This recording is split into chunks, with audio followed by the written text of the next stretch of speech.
stories written on a sleeve.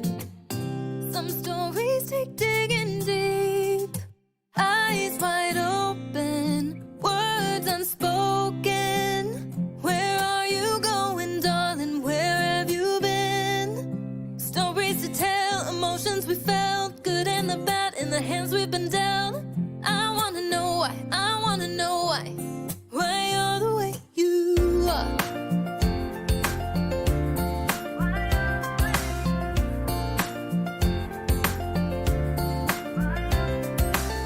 He's from the city, she's from the south. Two different chapters told miles out. Their back row living in his White House. So many stories that I need to know. Not every story's written on a sleeve. Some stories take digging deep. Eyes wide open, words unspoken. Where are you going, darling? Where have you been? Stories to tell, emotions we felt, good and the bad in the hands we've been dealt. I wanna know why, I wanna know why you're the way you are.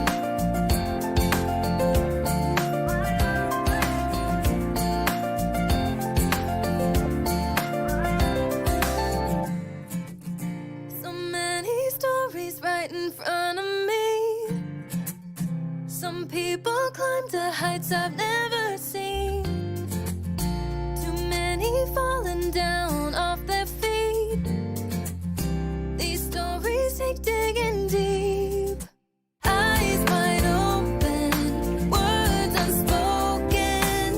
Where are you going, darling? Where have you been? Stories to tell, emotions we felt, good and the bad in the hands we've been dealt.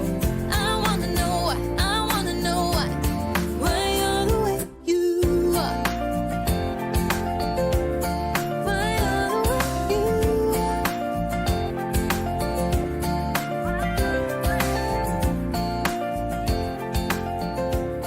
Why you're the way you are.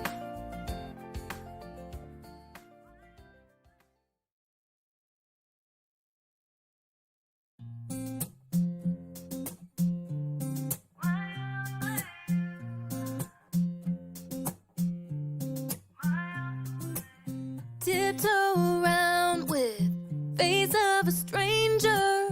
Quiet observer, never get too close. I see the world, but it's through this window. Another side to see, I'm ready to know. Not every story's written on a sleeve. Some stories take digging deep. Eyes wide open, words unspoken. Where are you going, darling? Where have you been?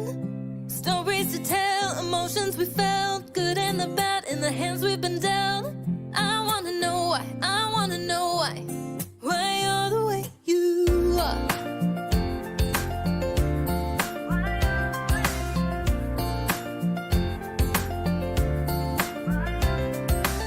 He's from the city, she's from the south. Two different chapters told miles out. Their back row living in his White House. So many stories that I need to know. Not every story's written on a sleeve. Some stories take digging deep. Eyes wide open, words unspoken. Where are you going, darling? Where have you been? Stories to tell, emotions we felt, good and the bad in the hands we've been dealt. I wanna know why, I wanna know why you're the way you are.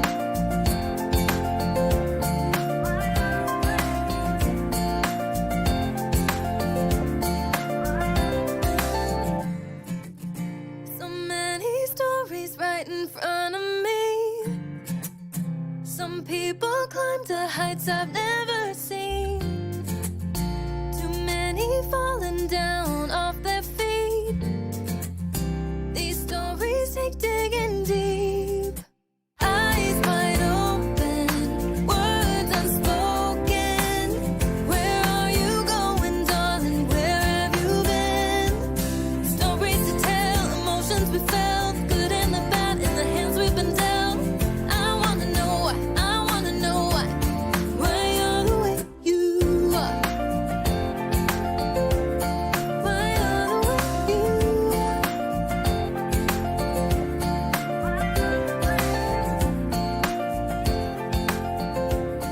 Why you're the way you are.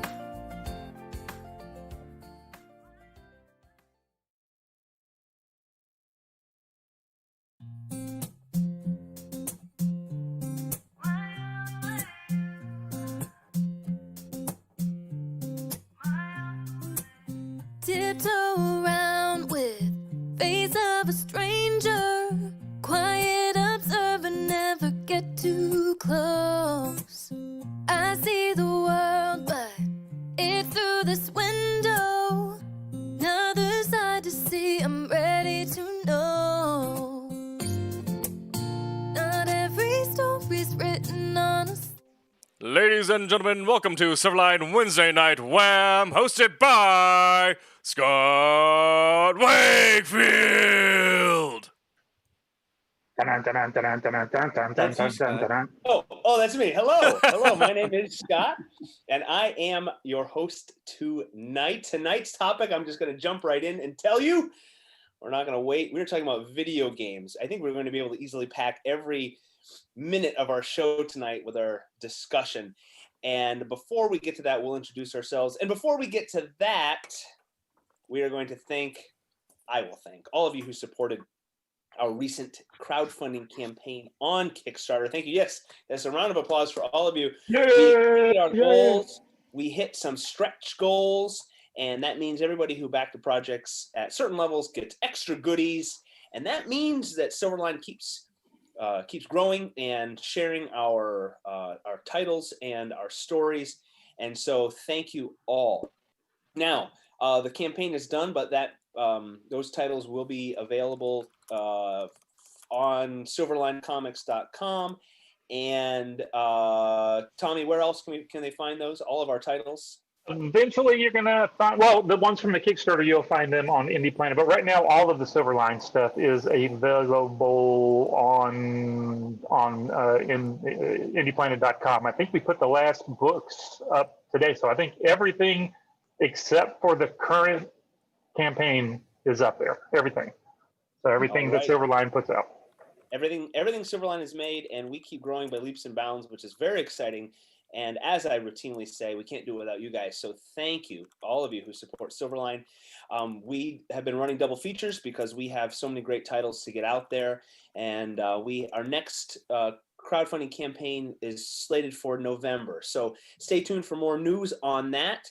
Again, thank you all for supporting our Kickstarter campaign for the latest two titles. Trump's #1, which is a whopper, a 48-pager, and Cat and Mouse #3. And if you did back those, and you did back them at a level where you actually ordered comic books, those will be going out very soon. We make it a point to have everything done and ready to go, so the moment the campaigns are over, they hit the mail. Just in from the producer's hut, Sid is currently frozen, so we're trying to figure that out. Okay. All right. Well, thank you. At least it's not a unflattering pose with the mouth open and mid. We all. Sid is south of the equator.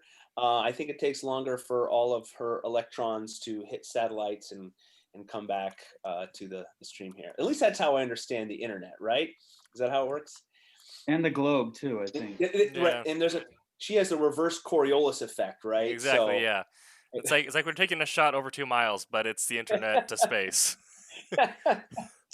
So I hope Sid can hear all of this, and she's probably rolling her eyes at the idiocy. And idiocy, that is... I can see her over on the chat thing. She's saying, it froze. My other chats are working fine, but it's froze. Can we kick her? Can we close her window out so maybe it will unfreeze when she comes back in. Maybe that's let's see there. Okay.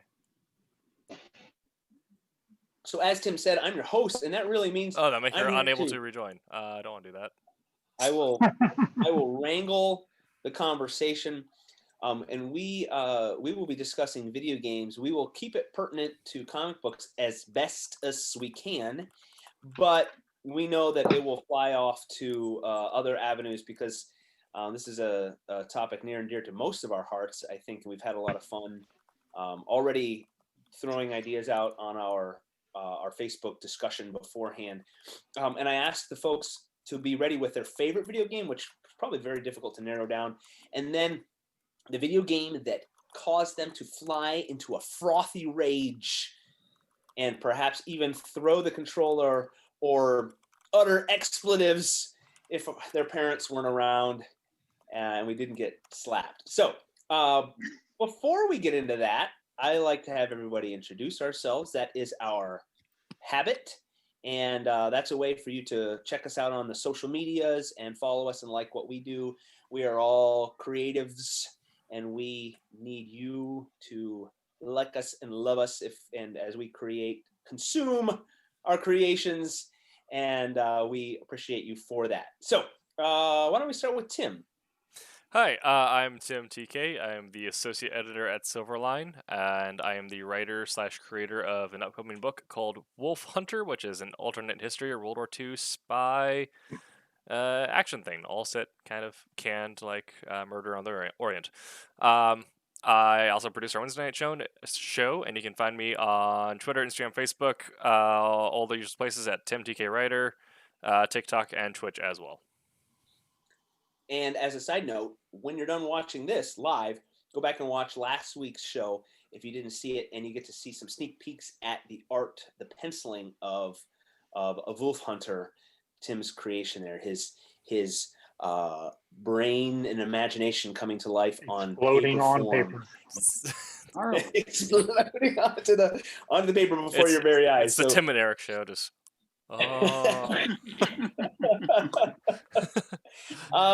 Brent Larson, introduce yourself. My name is Brent Larson. I'm the creator and writer of this Silverline book, Kalis.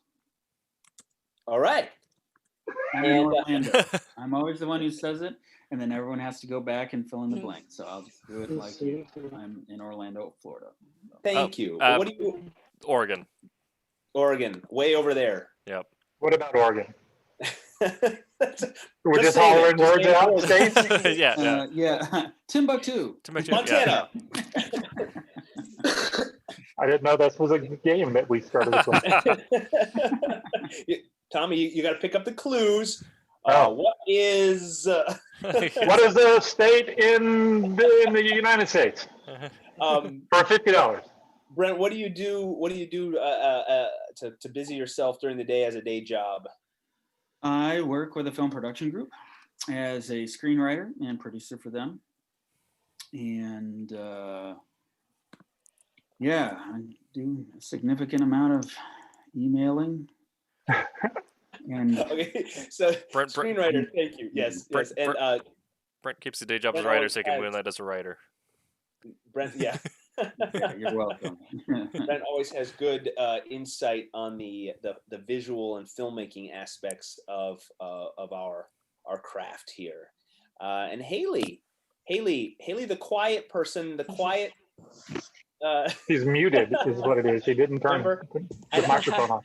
Haley, I've said this before. You have full permission to just slap somebody. The conversation of the blabbermouths, okay? Everyone has heard me. Haley, just butt in because we talk a lot. So don't be afraid to voice your concerns and your opinions. So go ahead, tell everybody who you are, what you've been doing, what you're working on, and it doesn't have to be just Silverline stuff. Talk yourself up. Okay, so I'm Haley Martin, and I'm from the Daytona Beach area of Florida. And, yep. And for Silverline, I'm working on an upcoming title called Bear. It's Bear with an H at the end. So, You yeah, guys never have quite got sure how to to say settle it. on a pronunciation. Yeah. Yeah, so and that is about like a world of stuffed animals, and their kid has just gone missing, so they're kind of trying to figure out what to do next there. And then as far as personal projects, I do a webcomic called Heroic Shenanigans. It's about teen superheroes at superhero summer camp. So that's on heroicshenanigans.com. You can find that. So yeah. And when you say, did I miss it? I'm sorry. When you say you're working on a current, an upcoming title, what are you doing? Oh yeah, I'm doing all the art for it. Okay, and that's pencils and. Yeah, I'm doing are the you- pencils, inks, colors, all of it. Yeah. Oh, cool. Okay, so yeah, literally Everything. all the art. Okay, Alright. that's awesome. Yep. And will we be able to see that sometime on another Wednesday night, or are you showing it tonight? Yeah, I can share it tonight. If Okay, you want. Cool. cool. I don't Can't want wait to. to see it. I don't want to put you on Yeah. the spot, but that's always awesome, and that's one of the cool perks of watching our streams is everybody gets to see some of the art before the rest of the world. So that's really cool. Thank you. And John is joining us. He will be. I'll let him get situated. Tommy, go ahead and introduce yourself. And John, you got a moment. We're still doing introductions. My name is Thomas Florimonte Jr. I have been doing comics for some 30 some odd years now, early 90s. Mostly as an inker for Marvel, Malibu, done some DC image stuff, just a bunch of stuff for everybody pretty much. I also do some penciling and some coloring and lettering and writing and publishing and printing and I'm so tired.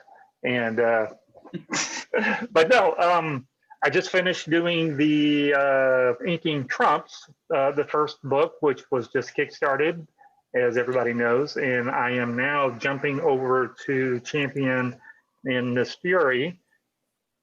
If I said it right this time.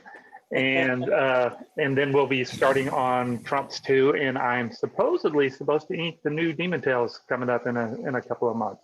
So besides some other personal projects, and I'm also the co-owner of Kablam Digital Printing with Indie Planet, is a order fulfillment site, online store, and I am from Gotha, or I live in Gotha, Florida, which is just really Orlando. So Gotha. All right. Gotha. That's Thank right. you, Tommy. You're welcome. And John, are you also give us a nod? Are you all set or a nay? Nope. He's gone now. Okay. That did no. No, that was back. There he is. I'm good. Hey, everybody. My name's John Medic, editor at Silverline Comics, writer and creator of the title Sniper and Rook, which we'll be seeing a lot more of, hopefully in 2021. 2020, I think, has been pretty horrible for everybody, and we're all looking forward to better things next year, including more comics from me. So. Yes. Thank you. And I think, am I the last one? All right. Thank you, everybody. Apologies. I'm pre-apologizing. Rory didn't get the link. He'll be here presently. That's my fault.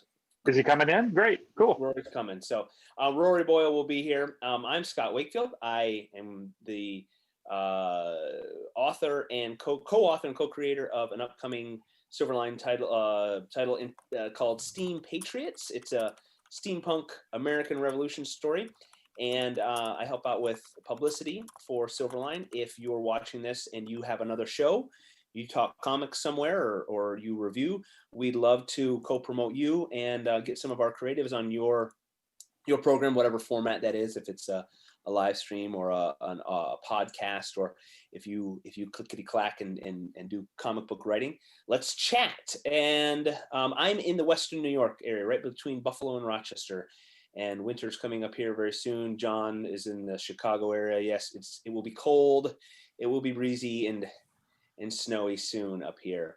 So how many of us are in Florida? So there's 5 of us, including Roland, right? Raise your hand if you're in Florida. My hand disappeared because of the stupid virtual background that I've got going. I was in Florida for a couple of years. Oh. Yeah, Rory's he's in Florida. Floridian right now. Yeah, he's Ohio native and Coast Guard, so moved all over. So he should be here soon. So when Rory gets here, we'll let him join the conversation. Now, you will see if you're paying attention, John has dubbed himself PowerPoint guy, which is true. Being PowerPoint. Recall from a few shows ago, he entranced us with his PowerPoint skills, his knowledge of toys. Right, it was a toy PowerPoint. Yes. So there was a toy one. It was the one about who I would have casted for Sniper. As your character, Through 3 different decades. Yes, it was very good. It was very good, and with animation and everything. Yes. Yep. Thank you. You should see what I have in store for you tonight. We're gonna build up to that, John. Are we gonna get copyrighted blocked because of the stuff that you're showing? No, because I already have the disclaimer at the very beginning of my podcast. Oh, that fixes everything. That's right. Okay. It does. For visual content, yes, not so much with audio content, but as long as we don't have. I'm not using any audio, so we're good. Okay.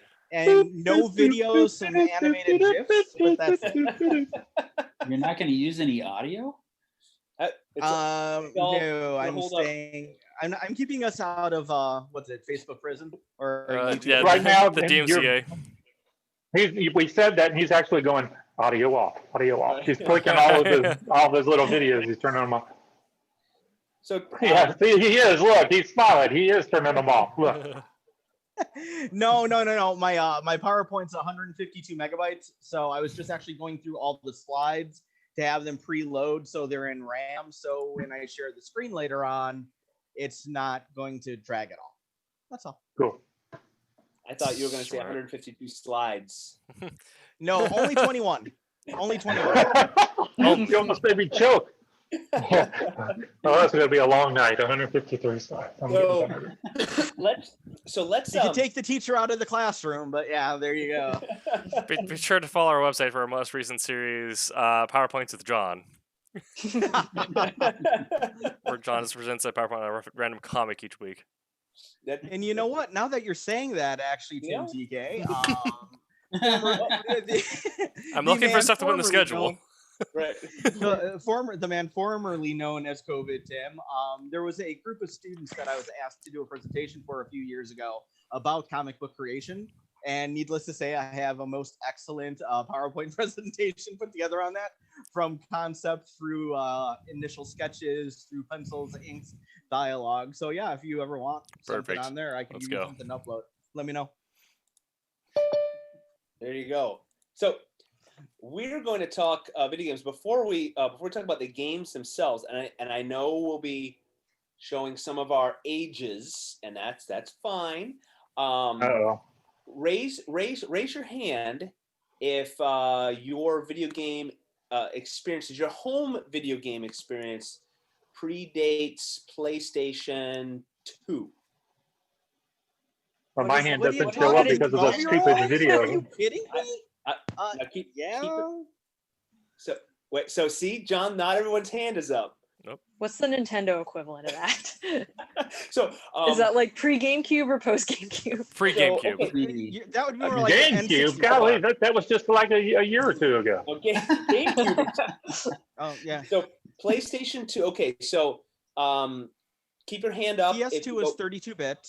If you go back to PlayStation, so Xbox, right, is the equivalent of PlayStation 2, right? Yes. Yes. So, and GameCube was a little bit before both. Right. It was between PS1 and 2. So yeah, so you go a little before PS2. So we'll keep going back. N64. Okay. Yeah, before that. I'm going to surprise you. Super Nintendo. That's where I tap out. That was my first real system. Sega Genesis. All right. I'm just old. Nintendo Entertainment System. Oh, like just the regular NES? Yeah, regular. Or are you talking about the Famicom? Never had one of those. Nintendo 1. The box you'd get at the Chinese market. bonus points now, and I should have written it down. I'm flaking here. I'm going There's a whole lot more stuff before that. Yeah. Okay, I'm sorry. Points Hey, when the Scott. Nintendo, if you had what was the robot that came with it, the original? Rob the Oh, robot. Rob. Yeah, I was going to say Robbie or something. Yeah. Yep. No, I never had Okay. that. So then, before that, Atari. Which one? Which one? There you go. 7800, There's a bunch of 5400, those. 2600. So good. Computer Okay. video system. There we go. Video computer system. I'm fading off here. Tommy, John, you're still with us. So we've got The bonus 2600. Now we'll go the other direction. Brent, you said going that way. PS2 before is not your time. I just want to say, The Super Nintendo is my first system. Okay. my first system was a Commodore 64. Yes, I did have a Commodore 64. Oh, can we count Yes. that? Okay, I Commodore did too. 64 was my first Yeah. Yeah. So going this way now. VIC 20 in the house. Whoop. I had You remember the kids VIC 20? in the 2003 2005 area of history, and so PlayStation 2, Xbox 360. I experienced that, and then my knowledge kind of just falls off there. Who pulled the plug, and at what point? Pulled the plug. What do you mean? You stopped playing. Are you still playing new games that have come out now? 100%. I would, but my wife tells me no because I'm addicted as a little kid. Actually, that's what I went to college for. I've got a computer science degree, which I wanted to do video game design, and that's what my whole goal was, to go to college, was to do that. Well, then I started doing comic book stuff, but so yeah, it's sad. So she won't let me play. She did let me get the. She's listening. She doesn't know. The Atari 2600. Hey, Haley, I would get them all if she would let me, but she knows I would just sit up all night and play. I'm just I'm one of those. I'm the kid that would play all the games just too much. Yeah. Yep. So I had to stop. Yeah. Haley, what do you have? What system do you have? Do you have a current system? I have the Switch, yeah. Okay. Bought it during quarantine, so I could play some Animal Crossing, like a lot of people did. That game came out at the perfect time. Yeah. It did. Yeah. I have like zero experience with the Switch, so I won't be able to talk about that. Tim, I know you are an avid gamer and you stream your games. So what system are you on? Primarily, I'm on PC, but I do also dabble a little bit in Xbox. Okay. And Brent, are you currently gaming? Yeah, a little bit. I don't really have a lot of time for it too. I'm kind of like Tommy in that my addictive tendencies can swing in, and it's really not our fault. I mean, if you think about it, video game systems were the ultimate toy that you can't have. Sure. Right. So it's almost like the world is against me in this one, but that's okay.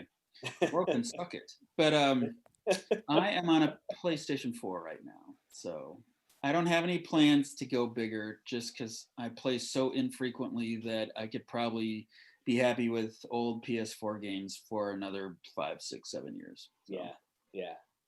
We have a PS4 in the house. The kids. So this is one of those great moments as a parent where your preteen daughter and your just teenage son agree.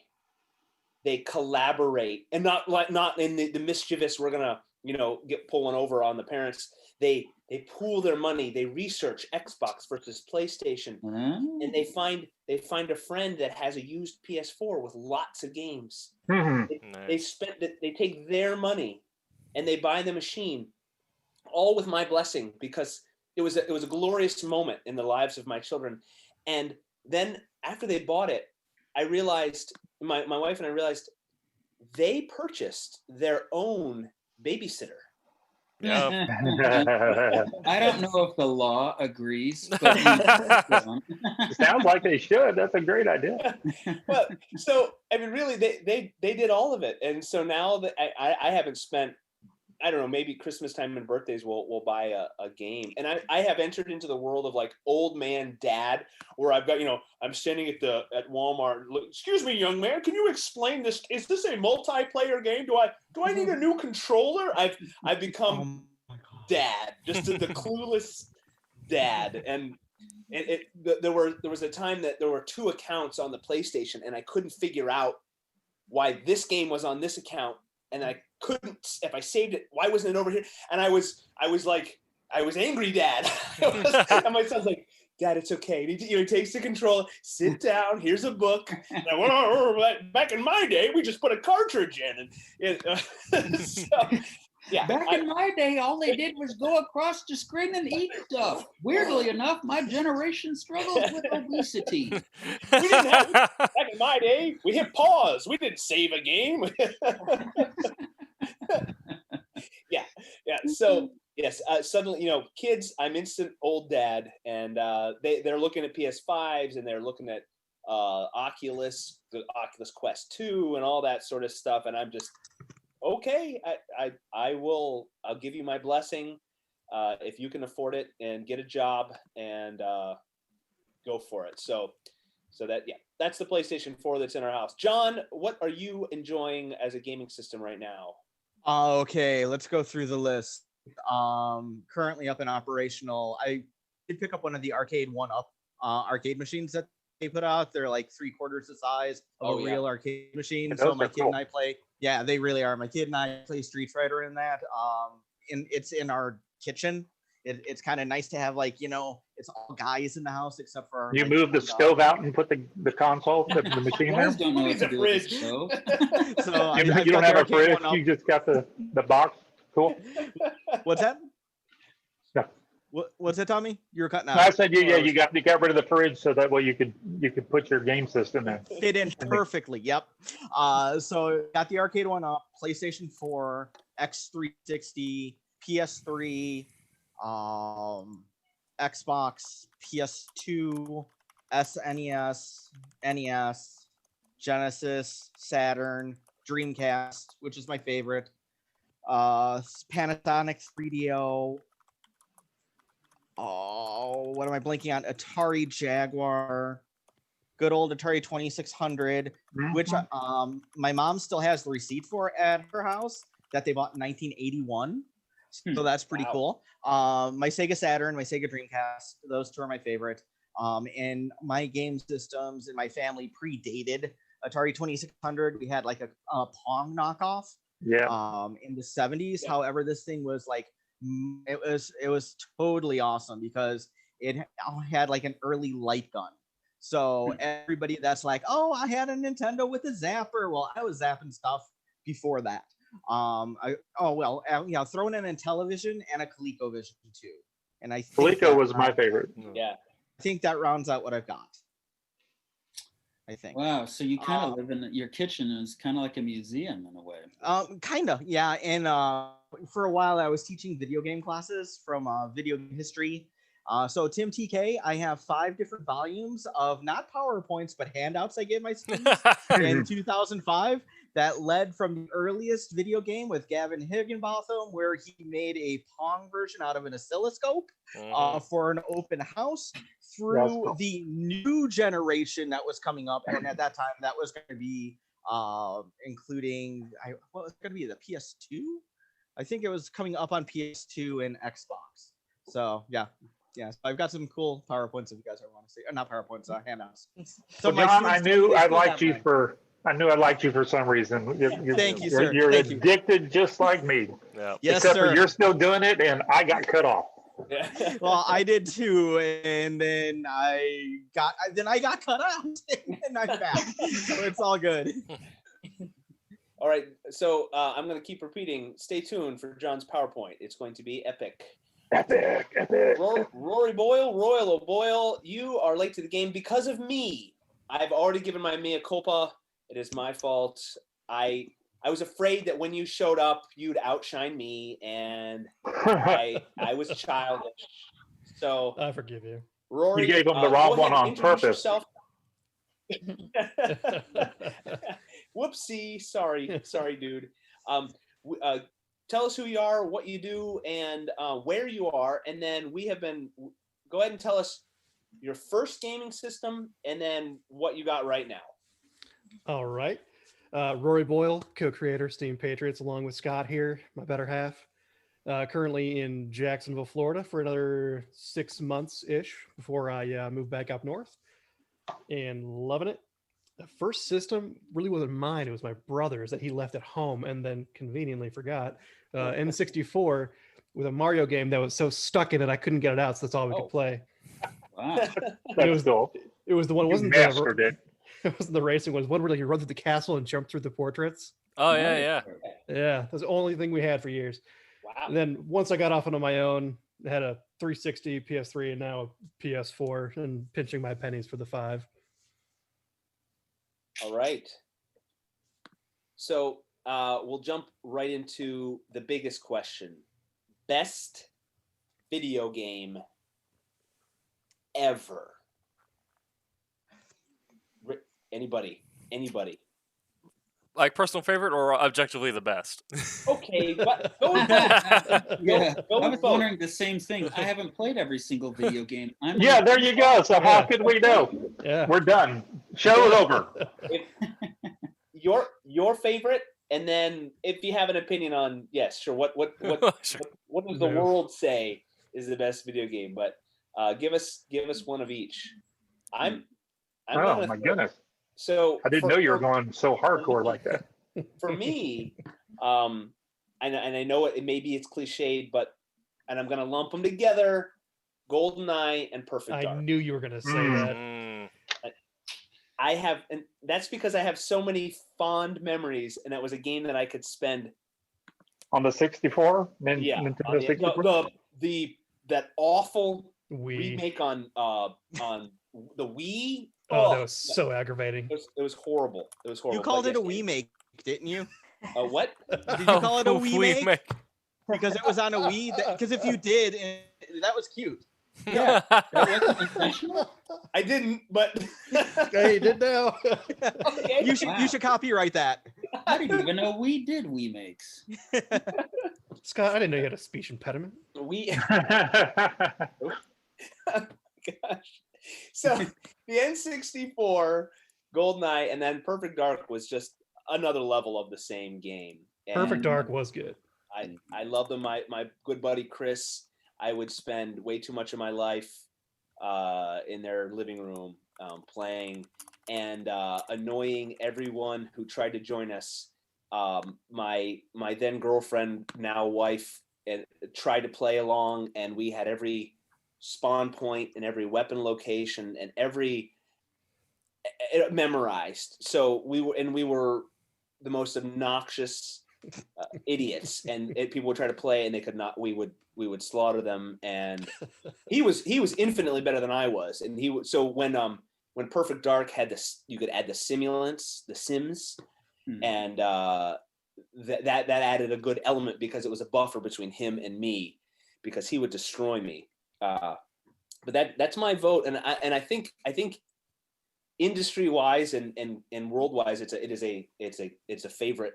There'd be hard pressed to. I don't know about number one, but that's got to be high on a list of best video games ever made. Okay, well, mine, I'm going to give you some on the machine that it was on. So for my 2600, I think the best game that I liked as a kid was Adventure. You know, remember Adventure? Great Loved game. Adventure. I remember when I heard that there was and I don't remember where I heard, nobody showed it to me, but I got wind of the Easter egg in there, and somehow or another on my own, I found it. And I remember, and I don't know if I read that, you know, how you were supposed to find it, that kind of thing, but I remember finding it, and to me, that was the best one for me. But on the ColecoVision, which was my other system that I love the best. I love Jumpman and Jumpman Junior. Do you remember those games? Oh, I yeah. had that from a Commodore 64. Yeah. Yes. Great Yeah, I game. love Jumpman and Jumpman Junior. For whatever reason. I don't know why. Oh, and Montezuma's Revenge. That was a fun game. That one, yeah. Was that a drinking game? Yes, it was. But for I think PS1, PS2, I can't remember which one it was, but y'all remember Metal Gear Solid? That was PS1. Yes. Yeah, Yes. so God, I love that game. I remember sitting up day after day, and my wife was like, "You're still playing that?" I think I bought it just to play. I remember you could take I bought one of the Rumble controllers on purpose. So you remember there was some sort of crazy thing where you took the second one and plugged it in, and you turned the other one upside down, and you could walk around, and it would shake on the floor and all kind of shit like Yeah, Psycho Mantis. That was so cool. I love when my kid tells me that I'm like old and I don't know anything new. One of his favorite YouTubers for a while was a girl who goes by the name SS Sniper Wolf.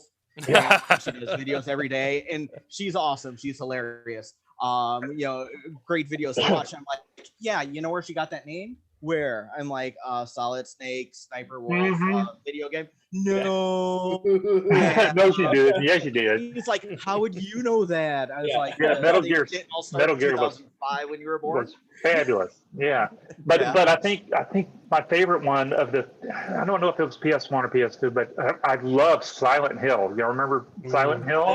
Yeah. Oh God, I remember staying up. Like, it was all night long. It was like, for whatever reason, it was like 4 or 5 in the morning, and I had all the lights turned down, and it's creepy as all get out. And my wife comes in and scares the crap out of me. And it's like, because that game was scary. But I think my favorite game of all time, and it's a series of those games, is all the Doom games and all the games that they led into, and everything that stole that first person kind of. There was stuff before it, like the Wolfenstein. Yeah, and all that kind of stuff. But when Doom came out, and they had the free version that would play on just any old crappy PC that you had at the time.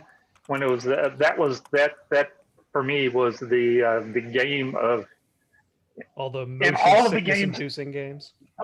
Yeah, and all the games. And I tell you what, I ended up buying this gaming laptop here. Don't tell my wife.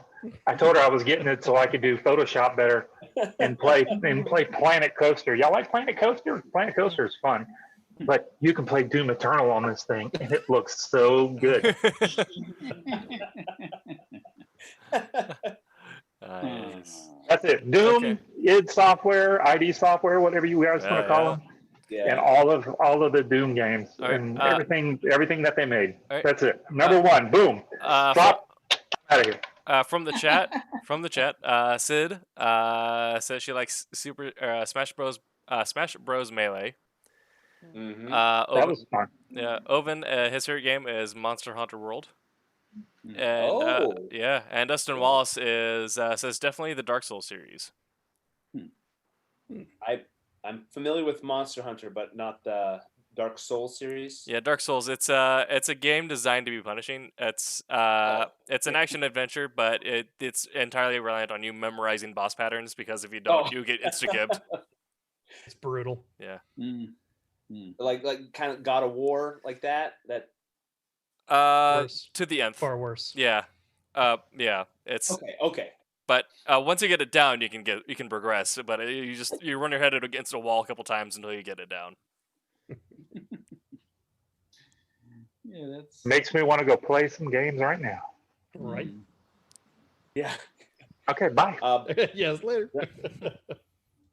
That's me leaving. I keep faking it. One day I'm going to walk off. I'll go next.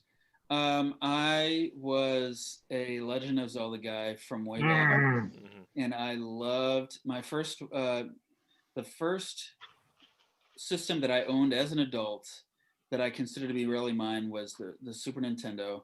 And I played a few games and they were fun. But when I played Link to the Past, that was when I thought I could do this for the rest of my life.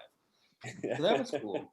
And I loved Ocarina of Time when it came out on the N64 and Majora's Mask. I loved those, and I still love them. And I've loved pretty much every Zelda game that's come out. But I will say this: when I heard what BioShock was about, Oh, that is Oh, what yeah. sold me on the PS3 without even playing it. I was like, I have to play this game. absolutely. And I played it through, and that's probably my number one spot right now. It's a game I'll play over and over. I just think it's not only imaginative and fun, but it's actually kind of deep, frankly, in terms of social commentary and what humanity is like. I can't remember ever feeling like these guys were trying to actually say something through their game, which I don't really get a lot when I play games. So I loved BioShock. What about the Still, whole series? How do you feel about the other subsequent games? the second one felt like an epilogue, Yeah. and Infinite was cool. I really enjoyed that game, but it's you guys have experienced it when you see a sequel or play a sequel, and it's like, this is really quality work, maybe even more quality than the first one, but it doesn't have the magic. And I didn't feel like Infinite had the magic, and it wasn't for any fault of its own. It was just because BioShock was just so amazing. Yeah, it was vastly different. Yeah. I guess I can't go home again. Well, you can go home, but the graphics just don't add up. It's not as good. It's just everything's all bitty looking. Yeah. I remember this being sharper. I just don't know. I mean, you get older, your eyes get blurry, you just don't wear your glasses, and it looks just as good as it did when you thought it, when you were younger. This reminds me of FPS Dave. I don't know if you guys ever saw that video, but it's like I would have enlisted because it's like CS:GO. It's like Counter Strike with better graphics, but they only get one respawn, so it's not that worth it. Ooh. Wow. Haley, are you deep in artistic thought there? Do you have a favorite? She does. Oh yeah. That's so hard. I mean, I've got two behind me that are good candidates. I definitely really like the Zelda games a lot. Ocarina of Time I didn't play it like when it first came out, but that was the first one that I ever finished, and I was just like, wow, this is life changing. It's so good. And then I also do really like Breath of the Wild. I don't know if that's like my top favorite. And then, my other poster is like specifically Pokemon, specifically Ruby and Sapphire Generation 3, because that was the first Pokemon that I played, and I'm from the 90s, so that's like Pokemon's like my childhood. So yeah, and I have a memory of like a really cool. Well, the first thing was my brother got Sapphire like for his birthday or whatever. Then we were both playing it, and it took us a while before we realized that you can only have one save file, so we kept saving over each other's files. And when we found that out, then my parents bought me Ruby because I liked it so much. And then if you want to make your sibling upset. yeah. So like, wait, where did my save file go? But yeah, and then I was playing that, and then you can have 6 Pokemon in your party at a time, but then you can have tons more like stored in your PC, but I didn't realize that yet. So when I like caught a 7th Pokemon, I thought it just disappeared. So I was like, oh dang, I shouldn't have caught 2 Zigzagoons. And then when I found the PC in the game, I just had this like mind-blowing moment of this game is so much bigger than I thought. Like, you can have more than 6 Pokemon. You really can catch them all. Yeah, I mean, I still like, I've got Sword on the Switch. Like, I still enjoy playing them. So, Yeah. like, So finding out, and they're just so fun. it's like the days of renting video games, and you wouldn't have the handbook in the box, and so you'd get the game, and you'd have no idea. Like, first of all, you'd learn your controls, and then through luck or whatever, later on in the game, you'd find out, oh, I can do that thing. Or, I'd rent Mortal Kombat. My mom wouldn't let me own Mortal Kombat, but for Sega, for the Sega Genesis. But renting was okay. Oh, because that one had the blood. Well, you Kombat had to had put in the blood. What's the that? blood code. You had to put in the blood code for Mortal Kombat for the Sega, and my mom. And Nintendo refused to have blood. It's just sweat. Yeah, that's right. Oh man, I haven't thought of that. I never owned a Nintendo other than the N64 later on, but Sega Genesis was the first, and yeah, we would rent video games. And my brother and I, though, we had. Do you guys remember the first Golden Axe? Oh yeah. It'd be the fighter, the dwarf, or the sorcerer, and she was a female, of course. It had the rules of fantasy armor. The bikini is enough to give you the high armor class, the same as a dwarf. It was metal. Exactly.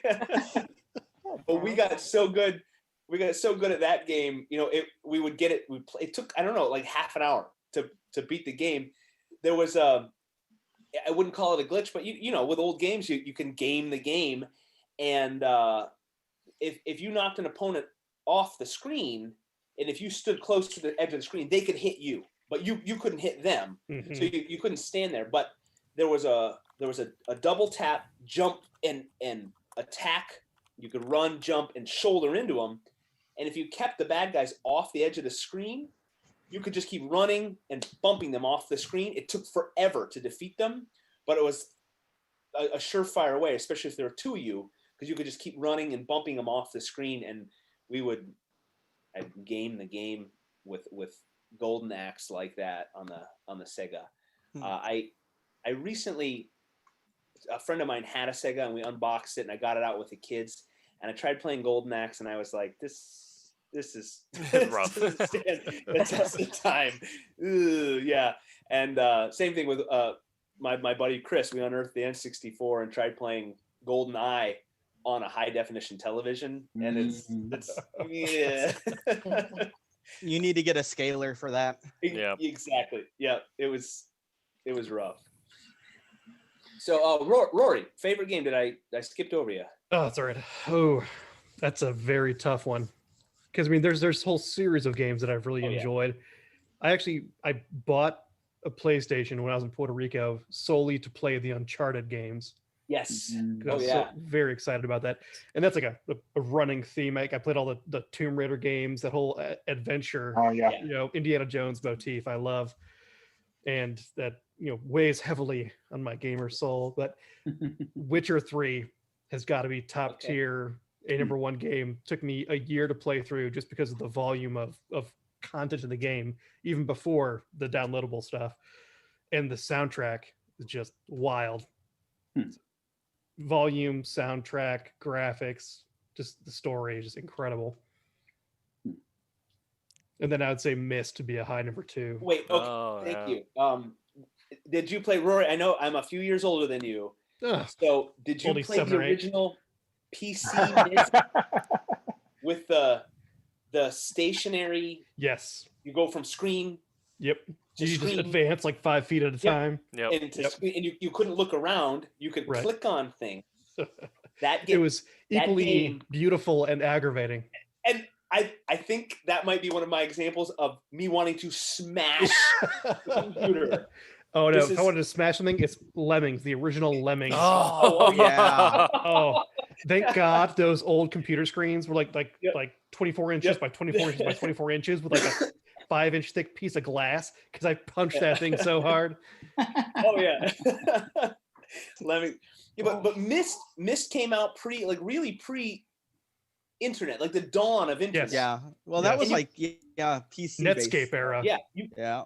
You couldn't look things up. There was no walkthrough. But there was a hotline you could call for $2 a minute. Holy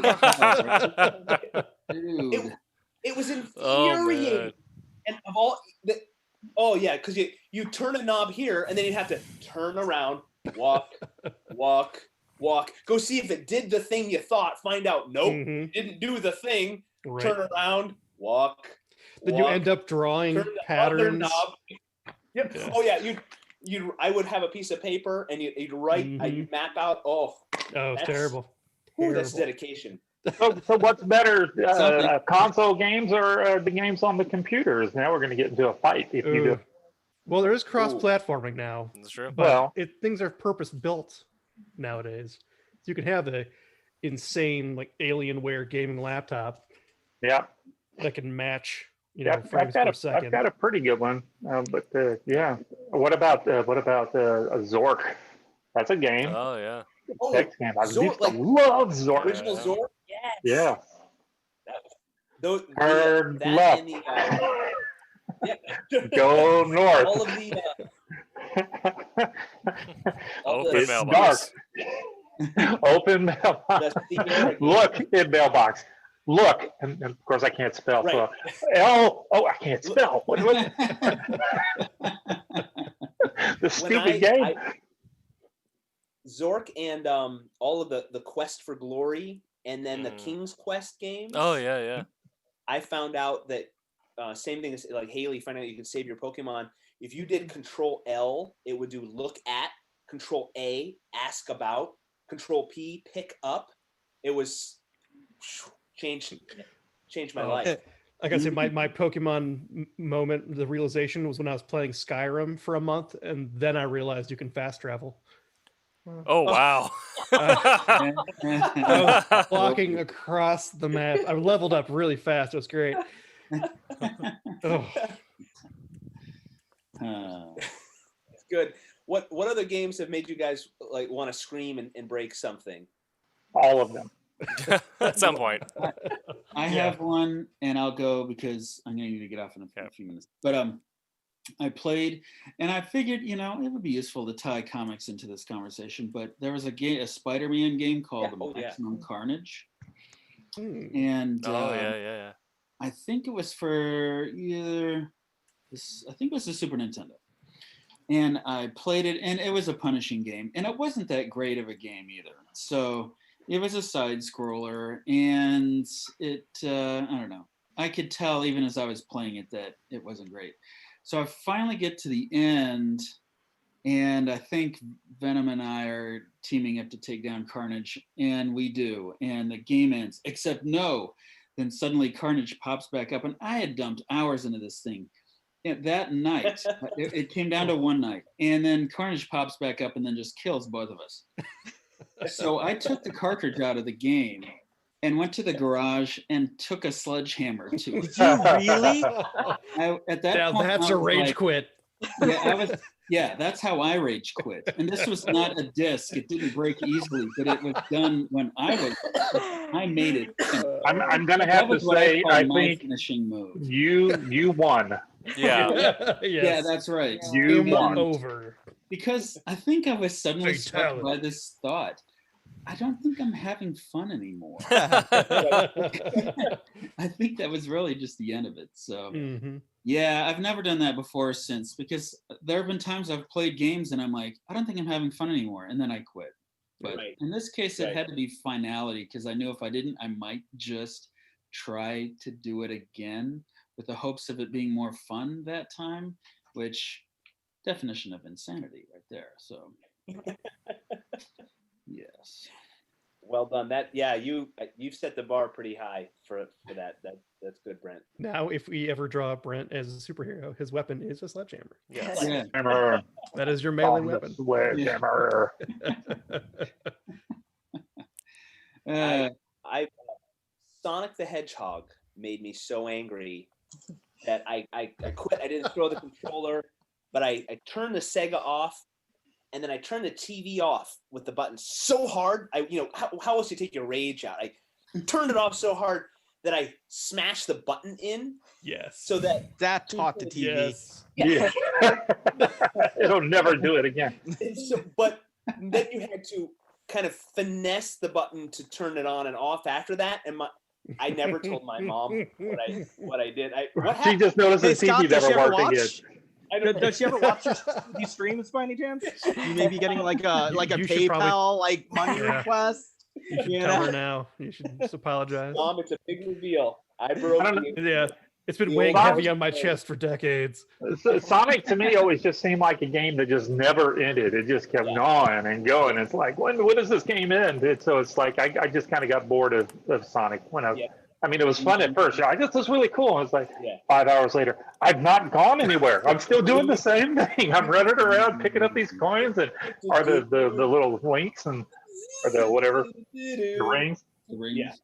Yeah, and then you go into the extra bonus world where you'd run on that globe and go rings this way, and it was the rings this. Yeah. Was that Sonic 1 that or okay? Haley, have you seem like someone who's freaked out. You strike me as that just angry, Just rage. Yeah. raging. Rage filled. Yeah. One game that comes to mind is a game that I actually really like is Shovel Knight. Oh yeah.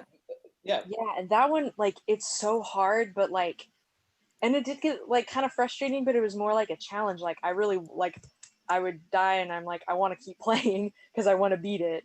Yeah. It was just like really cool, and like it's like a platformer, which I haven't played a lot of. I remember having like a Mario game for the Game Boy back in the day, and I can never get past like the first or second level. It was just so, but yeah, Shovel Knight was cool because like it just every time you got like a new power up or whatever, then just the puzzles you'd have to go through like that use that. It just was really creative, and then like it's like a newer ish game, but it's got like the old school pixely look. It's really cool. And Yeah, those are then- making a comeback. Those yeah, lower resolution ones. yeah. And then for the final boss, you have to fight all the previous bosses in a row without dying, and that's all. At the same time. So much fun. Yeah. Yep. My But son yeah, is but I was playing- really proud of myself for beating that game. But- I was just like, but- So, Haley, I would describe your demeanor during that time as moderately peeved. probably. Yeah. Raging on the inside, but Oh, on the shucks, I'm Slightly perturbed. red smash. Yeah, I didn't have a Calmly pick up the TV, calmly walk to the window, calmly pushed it out. Haley said, Yeah. maybe I'll turn it off before I get angry. And that's a sensible route. Yeah, I mean, it was on the 3DS, so I can just shut it. Yeah, that's right. Takes out a Ugh, shotgun, one round, bam. Who's fighting now? Huh? I'll show you. Yeah, but before you destroyed it, you had to save. Got to save it first, so that way I can come, and then I'll destroy it. Look, I'm knocking my head off. I'm so crazy. Save first, and then destroy. Tim, what about you? What causes you to fly into a rage? Oh, I know.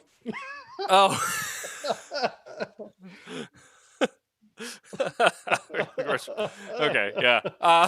Different stream. If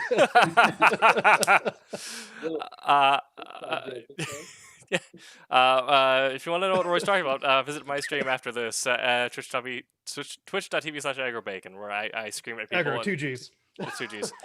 Aggro, as in aggravated. I scream at people in Destiny. But I have gotten pretty aggro a couple games. It's been mostly shooters. And those late nights at Halo 2 or whatever, where you're just doing absolute crap in the lobbies. So you just yell some profanities, throw a controller across the room, and just like lay down on your bed face down. So I've done that a couple times.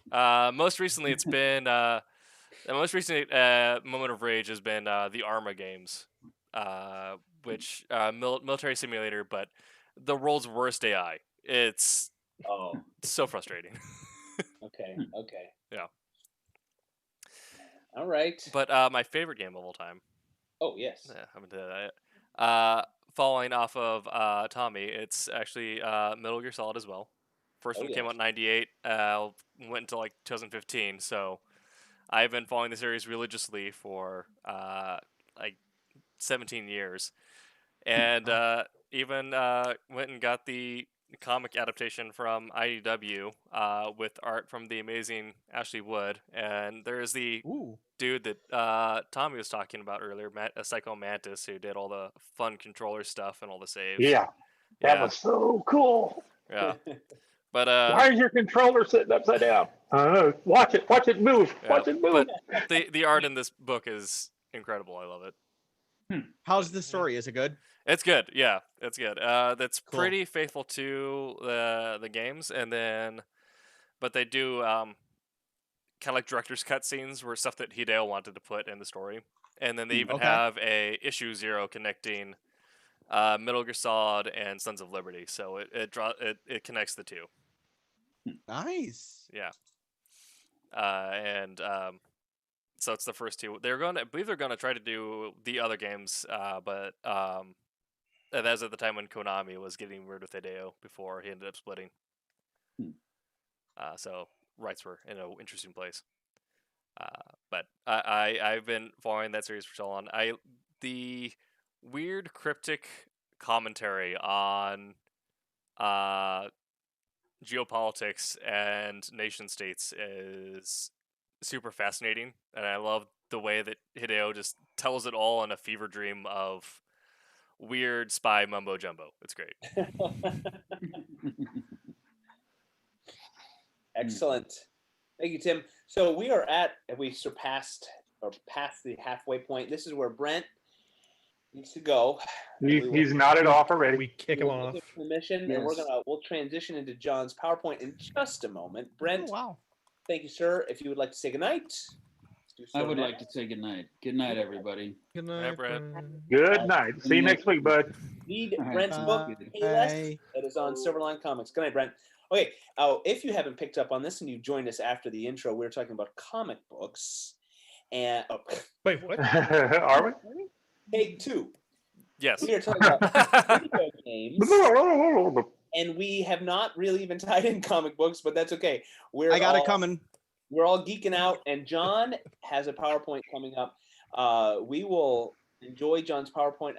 I think we'll share his screen, and we'll get back to discussing our favorites, our least favorites. And if you are watching and would like to comment, please let us know your favorite games that have made you lose your mind, and games that have changed your life. And that really, I don't say that flippantly. There are video games that that are big and have touched our souls, and it's an interesting medium because it is relatively new in the world of entertainment, stage plays and the written word. But we are now a generation who has grown up in the better part of our lives. We've had video games, and there are stories that are part of us. So it's really cool. It's fun to talk about the silly games that we can play on our phones, but also the games like Metal Gear Solid, where a storyline has drawn us in, where BioShock and those games that we've been immersed in. So I'll stop blabbering, and John, take it away. All right. Thank you very much, sir. Let me go ahead and start this off. All right. I've got that starting. And then may I share my screen? Yeah, go ahead. It should boot Haley out. Excellent. All right. Haley, are you okay with that? Yeah. Do I have to stop Okay. share? No, it should No. just- yeah, yeah. I just didn't want to boot without asking. Nah, that's fine. Thank you kindly. Mhm. All right. So, Guys. so as I was given the topic, as we were talking in our chat, that it was going to be about our favorite video games. This is what I put together for tonight. Some of my favorite video games, going through some of the years. So this is kind of like my personal digital entertainment retrospective. I know we were talking about what we think the best game of all time is and our personal favorites. So mine will be contained within here. Anything that I talk about Sniper and Rook in here, copyright and trademark me. And you're like, oh wait, we're talking video games. How's John's comic in here? Ooh, you'll find out. And people will be seeing some stuff that nobody has seen before tonight. And any other images, like always, I take no ownership of them. I obviously do not own Tron. Disney owns Tron. Love you, Disney. Don't sue. Thank you. All right, so here we go. I was looking at, kind of over my 40 some years of life, and it's like, what were my favorite video games throughout? So Tommy, you're going to be very happy. Like you said before, there's a reason you like me. Think about this. Oh my God, these are the days. I mean, for folks that never had an opportunity to grow up playing in arcades, So many quarters lost under those things. Oh yeah. Quarter, what, just quarters or also tokens? Oh, All right. So perfect. So out by us, Illinois, we had Galaxy World and Carol Stream as part of Galen North Bowling Alley. Enchanted Castle in Lombard. Namco had stuff all around. and I've got the pictures of us covering the other one. Oh, Aladdin's Castle. Those were kind of spread nationwide as well. Flynn's. Where was Flynn's located, everybody? Anybody know I Flynn's? don't know. Wow, no, Oregon. not a clue. Any of you in a ever movie. watched? Any of you watched Tron, the movie? Oh, Well, I knew that, but I don't. That is Hmm. Flynn's, and they've actually put out an actual series of arcades named Flynn's now. There's a few locations across the United States. So See, just I want- thought you meant where in the movie was Flynn's Oh. located, and I'm like, I don't know that Oh, one. gotcha. No, I was But not I can looking look for it an address. We could Google Map it, but that'll be for another day. So, okay, Tommy. So I know we were you like some of the arcade machines, but I also know you talked about your love for adventure. Oh, So, love it. all right. Is it showing properly? Because I turned off all Yeah. other screens. Yeah. Okay, great. So, this was probably my favorite game on the Atari 2600. It was a maze. I love the fact that now that we have the internet, people actually have put together the maps, but you did not have a map. You were, and I'm pointing to my screen light right now like an idiot. Can you see my mouse move? No. No. Yes. No. Okay. Yes. So Yes. A little bit. yes. Okay. Great. Okay. So over here, you were the dot, and you could catch bats. Bats steal things such as arrows, such as keys, such as the golden chalice. When you start off the game, you started off in front of your castle, and depending on which difficulty level, you might have multiple. Might have a white castle. You might have the black castle. White castle, no sliders. Totally different. And you had a maze you had to go through. I could tell you I clocked so many hours with this game. I could still do that maze by heart, know it like the back of my hand. You had 3 different colored dragons, a yellow. No, you mean ducks. They were the ducks. Well, ducks, yeah, they very much look like ducks, especially like over here when they when you hit them and they look like they quacked. They would go. And when you killed them, yes, there are different keys to open up the different doors to the different castles. The magnet, which you could use to pull metallic things out of walls to get stuck. And as Tommy mentioned, this was the game with our first Easter egg as well that was hidden. Current generation folks, the ones, in other words, not as old as me, may very well know Adventure from the movie that came out not that long ago, Ready Player One. That was good. Adventure had a very, very prominent role in that movie. It was what the key to everything was. Sorry, spoiler alert. So, moving on. The next one. This one actually, as I started putting this together, I was like, wow, I'm starting to see a theme in some of the video games. Kung Fu Master. Does anybody remember Kung Fu Master? Mm-hmm. All right, Kung Fu Oh, Master, yeah. one of my favorites. It was done by IREM Corp in Taito. It is on the IREM Classic Collection for the Sega Saturn, but most people knew of it in the United States just under the name Kung Fu for the Nintendo, the original NES. And this game starts off, it tells you up on top, you have a Kung Fu Master named Thomas. Thomas, I never knew you. Hey, all right. Because all Kung Fu Masters have just Americanized names. And Sylvia, they're attacked by guys. Sylvia's kidnapped, and he has to go and fight Mr. X. And how many people have played Kung Fu Master? Say yay if you have. I played it. Okay, so 1, great. So you had 5 levels, and basically, if you take a look at this picture over here, where I have them all hugging and stuff, you basically walked across to the very end of the hallway. You fought a boss. You went up the stairs, and then you got to the next level, and then you walked across, and you fought people, got to a boss, and then you went up on the top of the next stairs.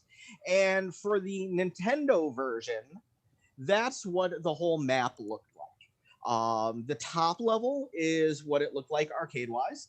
The bottom level is a little bit different because that shows you what it looks like on the Nintendo version, but it's still the same idea. It's a 5-level game. I And feel like you can make a movie out of that. Oh, you could make a movie out of that, or what else might be kind of cool for that? Maybe like a comic book sequence. Ooh. So this is never before seen artwork from the next issue of Sniper and Rook. This is a double page spread. This artwork was done. This was my idea. I've loved Kung Fu Master my whole life. I was on a bowling league when I was a kid. Took so many quarters, to play video games. My mom's like, "You're throwing all my money away." I'm like, "But I love this game," and I play and play and die. And could I have another quarter? And so I've wanted to do something with this game forever. This artwork actually was done several years ago. Take a look, 2015. So I had to pull this out of the archives. But this is coming up in issue 12 of Sniper and Rook, where Rook has to go through a series of killing bad guy guards, and there was not enough room on the page to do 5 levels. So I said to the guys, I'm like, let's do 3. And I explained the concept. My buddy Bill Mouse laid it out. The penciler for this short story, Leonardo Gandam, did the pencils. And then Douglas, why am I blanking? I'm sorry, Douglas. Douglas Armstrong did the inks. They were digi inks. And so as you can see, the whole idea was she goes to the end, she goes up a flight of stairs, pops in the door, goes across up the stairs, pops through the door, and goes down and out that back door to the next page. So this is a double page spread from Sniper and Rook number 12. Cool. Very cool. Yep. All right. Very cool. Very cool. All right. So my next game that I lost a lot of money on over at Brunswick Lanes, Commando. Commando was this was a not side scrolling, but a top down scrolling game, and really only top because you could go only in one direction. Also had a regular Nintendo port. Of course, there were other ports, just like Kung Fu Master. Kung Fu Master even had an Atari 2600 port. You don't want to play it. Commando has an Atari 2600 port as well. Most people probably play this on the Nintendo. However, one of the things, if you take a look down in the bottom corners, Commando is smoking, something you would not see in a Marvel comic anymore, because no stogies for the Thing or Nick Fury or Wolverine or anybody of consenting age, basically. All these states are allowing marijuana, but heaven forbid somebody has a cigar. It's not even a Cuban cigar, but I digress. And to bring this to the next level of age in games, has anybody ever played Bionic Commando, another Capcom game? Yes. The lore is this is the same gentleman. Oh. So, yeah. Pre-Roboarm. Exactly. Yes, very much so. Very much so. All right. So that was one of my favorites. So this is where it really started getting to me. Double Dragon, one of my favorite games. Oh, so good. All right. Side scrolling. Bad, horrible movie. Horrific, horrible, bad movie. And it's even got an actor in it that I like these days. What's his name? He was Nicolas in the Cage. new. We should have had a timer going for that. That was good. Oh my gosh, what is that guy's name? Wolf. Something Wolf. Lundgren?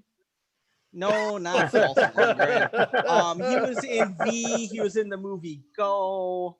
Something Wolf. I don't know. But the intro to this is, well, you have Billy and you have Jimmy, you have the brothers. But what happens here? I started putting pictures up there the other day, to show you the intro. Then I found a GIF on it. You got a girl she gets slugged in the stomach and kidnapped. What did we have? I'm trying to go back a couple slides. What did we have going on with Kung Fu Master? We had a girl who got walked up and she got kidnapped. I'm like, there was a lot of violence against women back in the day here. I'm like, that's not okay. Princess is getting kidnapped. It's terrible. Yeah, you're right. Yeah, Peach. Yeah, running themes. Yeah, but then we will make it better with some of my upcoming slides, and the universe will write itself, and females will be represented as being strong. So here we have Double Dragon. It spurred several different sequels, and I promised folks in our chat that I would not only have comic book tie-ins, but I would have Silverline tie-ins for video games tonight. Marvel Comics put out a Double Dragon series. It was a 6-issue miniseries. I know issue 1, cover done by Larry Stroman, and it featured several different artists over the 6-issue run. And here are some sample panels from issue 4. And if you take a look at the big purple arrow, penciler Stephen Butler. Oh yeah. Yep. yeah. As in Stephen Look Butler. at some of his early stuff. Yes, it was co-founding with Roland there at the beginning. Steven and Mitch and Roland doing Cat and Mouse Volume 1. So yes, so very much we have a original Silverline tie-in with this. So it's very, very cool. I was very glad to be able to include this for you guys tonight. Well done. Thank you, sir. This one, this would be my favorite game. So I love the fighting games. It probably has something to do with I don't have the focus, energy, or really interest in spending 40, 60, 80 hours in a game. Role-playing games, not for me. The longer games, Metal Gear Solid, I tried. I liked it. It was good. I just wasn't good at it. The fighting games are really my thing, though, and it really came with Super Street Fighter 2. Cammy has been my favorite ever since. And this game was the one that spurred my decision. Do I buy a Super Nintendo or do I buy a Sega Genesis? And it hinged on which home version of Super Street Fighter 2 looks better, because that was going to be my driving force, because that's when I bought the system to be prepared for this game.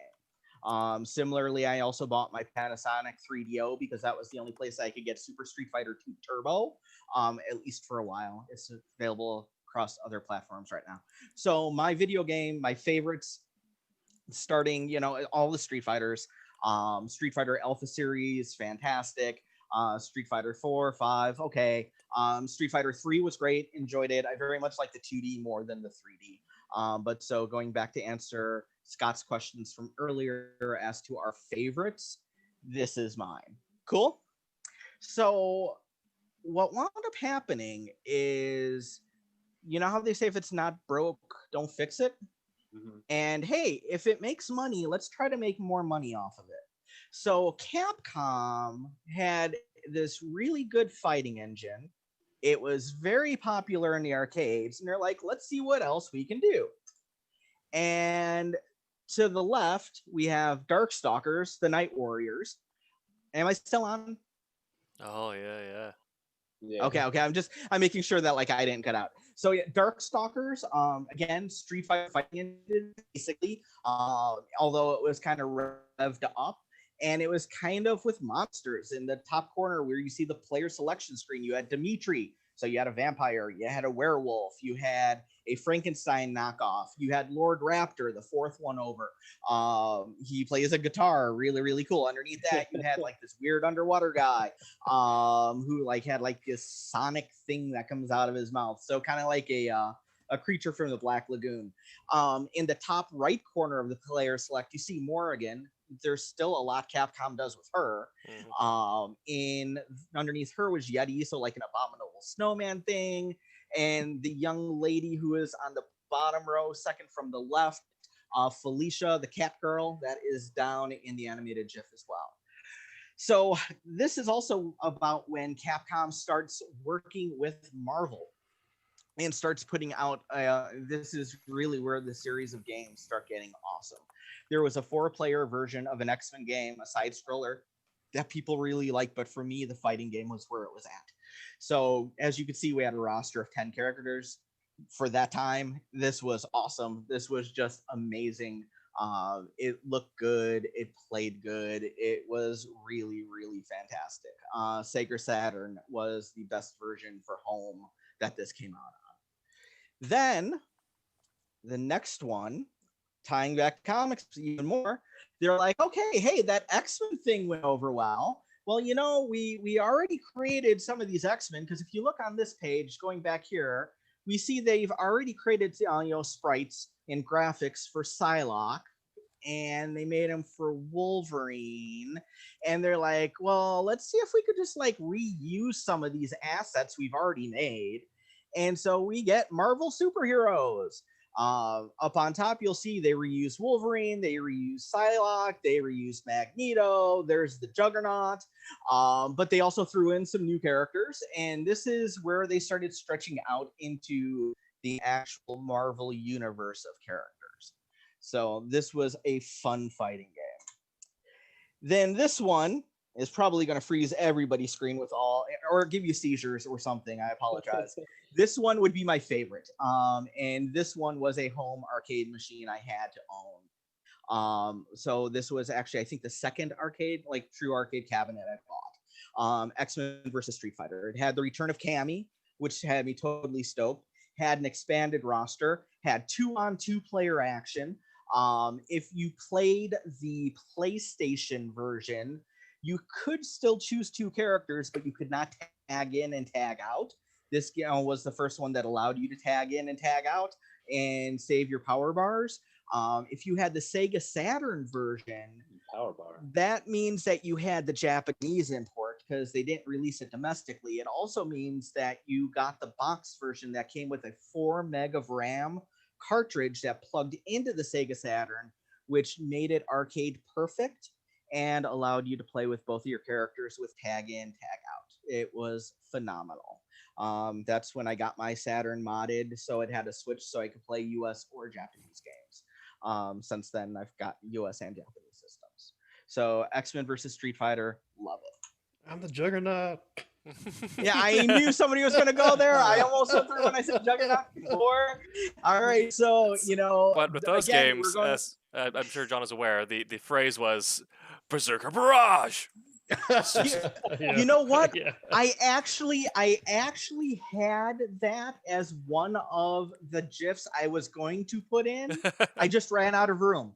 I was like, oh, and so actually I have it saved still on my desktop. But yeah, so again, they have assets that were already made, so they started importing them. So we had, X-Men, then X-Men versus Street Fighter. Yep. And then so here we have Marvel superheroes versus Street Fighter. So if that's, making them money, let's take it to the next level. Not let's just have Marvel versus Street Fighter. It's all Marvel versus Capcom.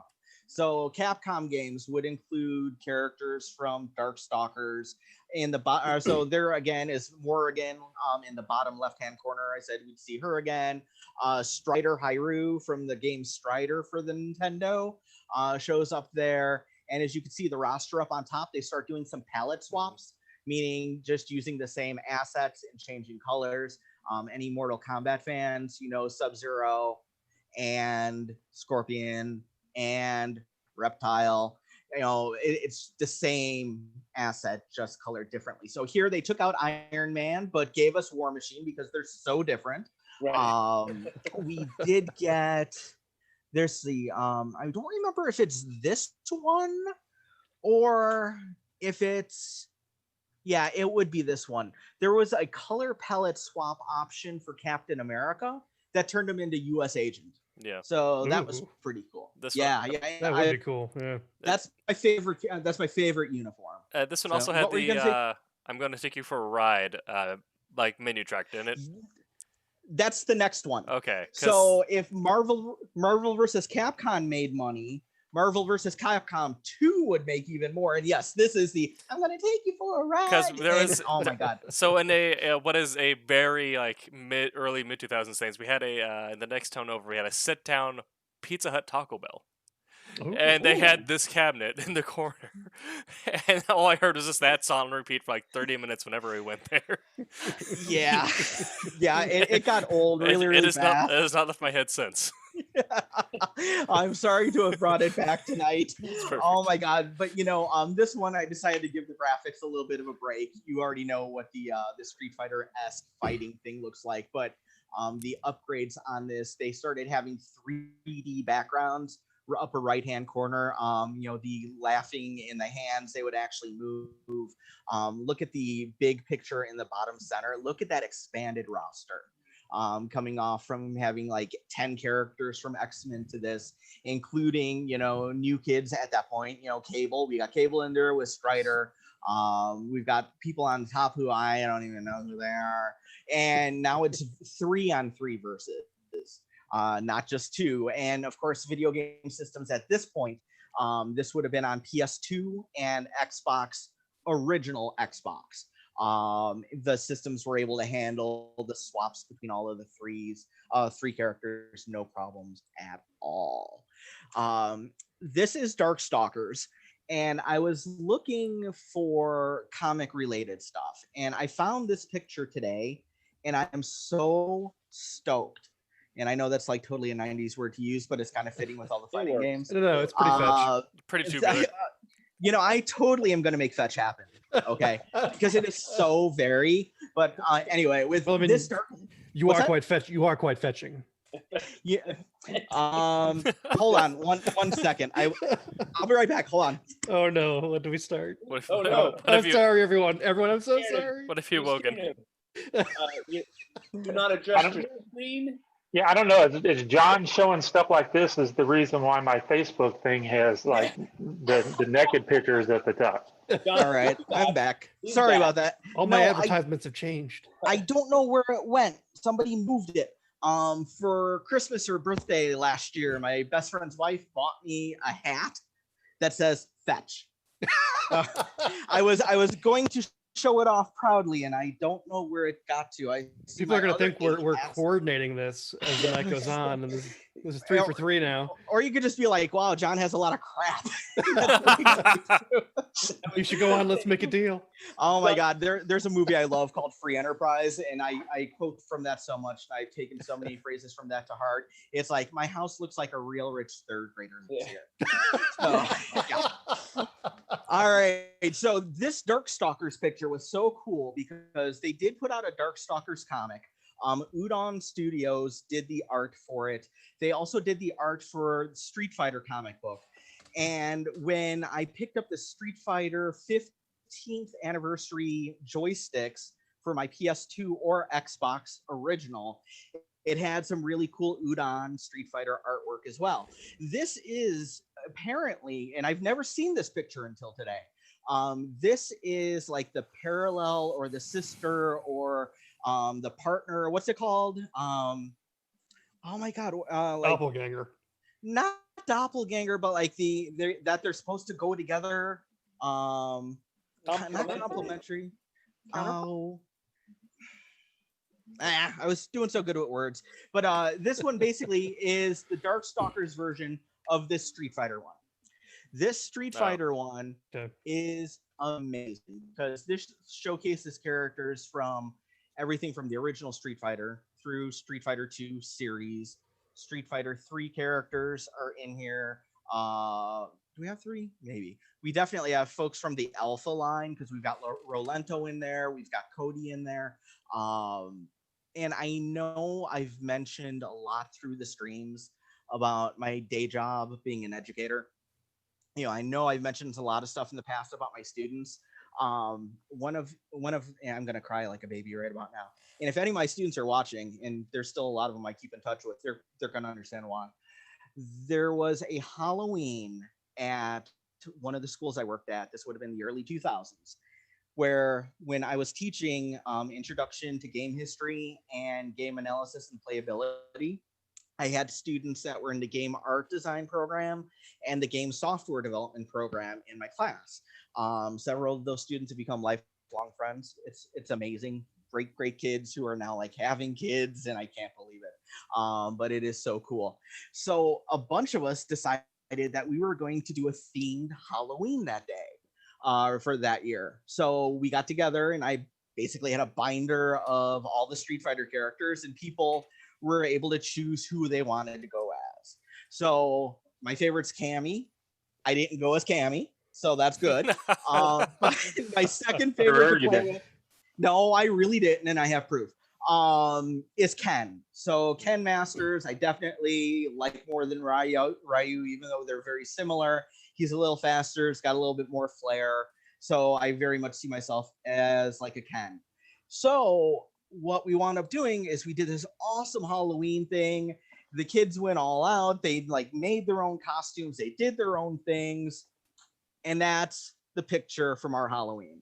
And this was so cool. And this picture was taken because I said, hey, let's try to recreate, and it was the poster that is up above.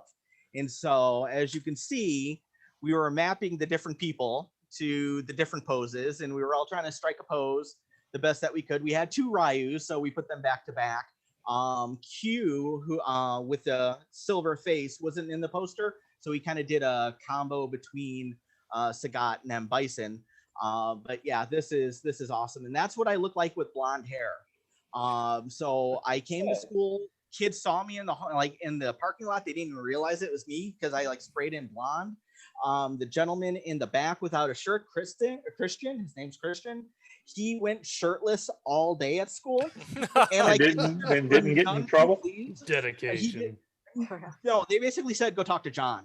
So That's brave. the gentleman with the green there for Blanca, his name is Scott. If any of you ever look me up on Facebook, you will see Scott and I tag each other and still talk on there quite a bit. That green face and his hands, he brought green paint sticks. Then next, basically, if you were looking at this picture on the side, if this group was to the right, there would be a bathroom door straight ahead. That bathroom, the whole sink area was covered in green paint because that's where he painted himself that morning, that poor cleaning crew. But yeah, this is actually one of the most important pictures I have, and probably one of the best moments I had as an educator my entire life. So, and the gentleman all the way over on the end, Colin, who was Akuma for the day, he was actually even at a couple of my son's birthday parties. And then we went out to the garage to play, X-Men versus Street Fighter on the arcade cab. So good times. All right. So these are some other fighting games. I dig the fighting games. So whereas we were talking about before, females, they kind of really got beat up and kidnapped and all that stuff. Well, now they're whooping a lot of butt here. Everything. So I'm going to kind of run across. We've got Dead or Alive, upper top hand corner, Dreamcast, PS2, forward, Tatsunoko versus Capcom in the middle. That one I really love because the gentleman who's getting his butt kicked is from my favorite anime and my favorite cartoon ever. In Japan, it was called Gatchaman. In the United States, if you were around in the 70s, it was called Battle of the Planets. If you were in the 80s, it was known as G-Force. If you were around in the 90s, it was known as Eagle Riders. It kept getting dubbed and redubbed. But the fact that they actually had them in the... Hold on one second. Everything okay?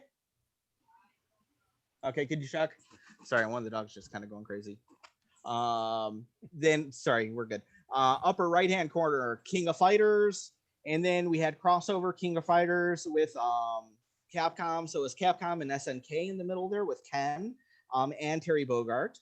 Then we move ourselves into some Virtua Fighter action.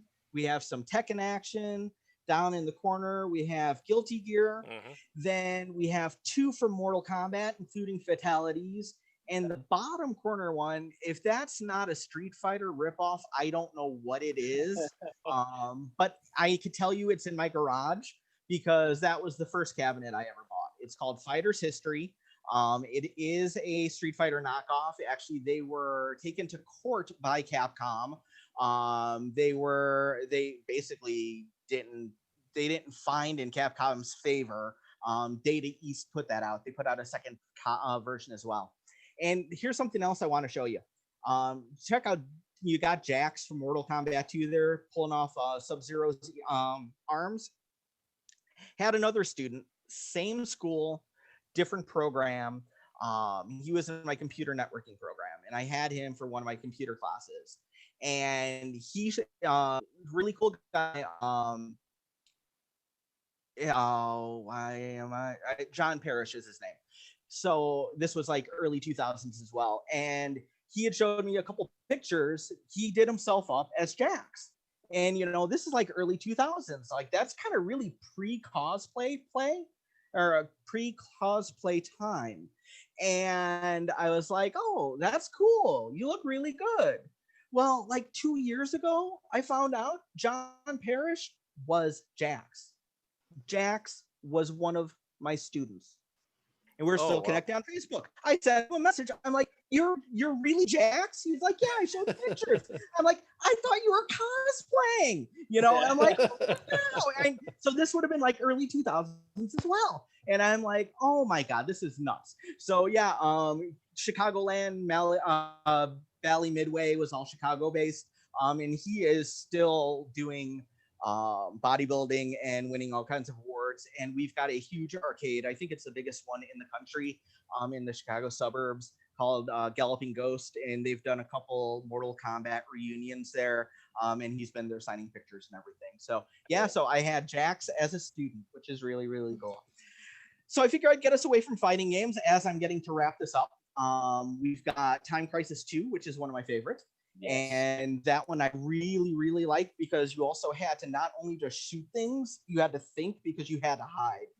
So if you take a look on the left-hand side, you've got the, if you take a look at the foot pedals, you had to press down to pop up and then shoot. If you release the pedal, you went back and you hid. So it was very, very awesome to not just move forward blindly. Bottom corner, there's some dude who took on the game with 2 guns, so you could play double gunned. But you know, graphics were great, loved it. They brought this out for PlayStation 2.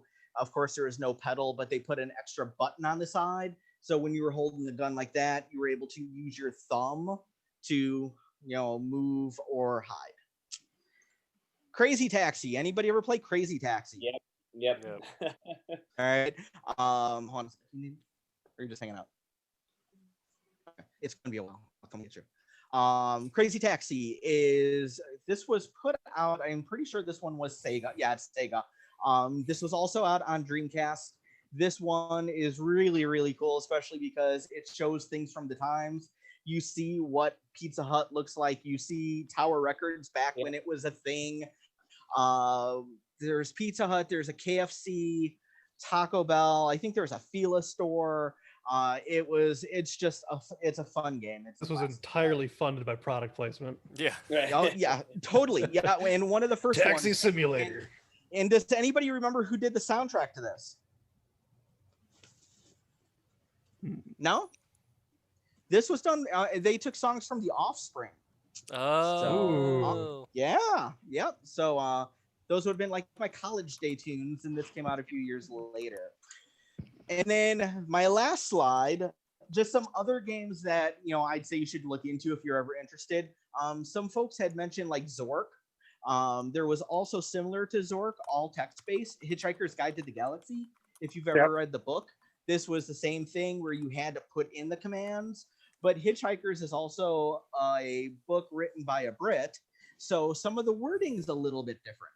So, you know, it basically tells you that you find yourself, it's dark, you're in bed, you have to get up out of bed, you have to turn on the light, you have to you have to find your robe, you have to put on the robe, and then you have a hangover from the night before. So you don't take aspirin, you take an analgesic. I still can't pronounce it. I couldn't pronounce it. Yep. Thank you. I couldn't pronounce it when I was 10 on my Commodore 64. I can't pronounce it now. So thank you, former COVID Tim. I appreciate the help. And then similar with the texts and stuff, text-based game, Marvel actually had a series called Quest Probe, done by a guy, Scott something. I'm forgetting his name right now. And they had 3 different games, a Spider-Man game, a Hulk game, and one with the Thing and Torch. And if you do a ridiculously easy Google search, you'll see that there is also a corresponding 3-issue comic book miniseries that goes along with those games. You have 2 other ones that were awesome that were both Laserdisc based. So these were not the first Laserdisc games, but some of the best. The artwork was done by Don Bluth, an incredible animator.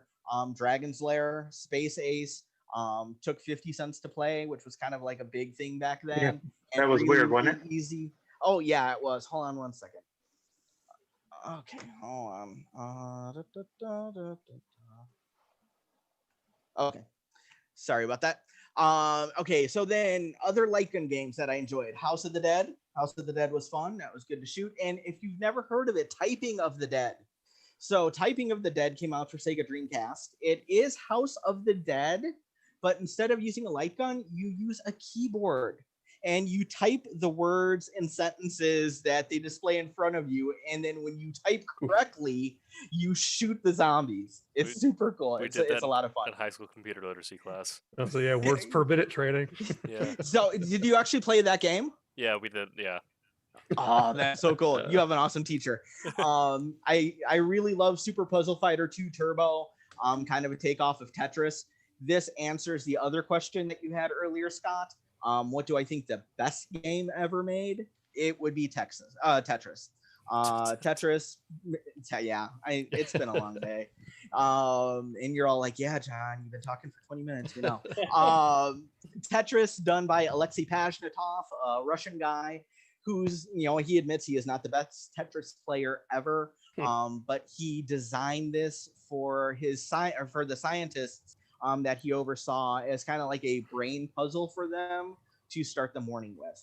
I think it's great because it has a lot to do with logic, planning, forethought, action, reaction time.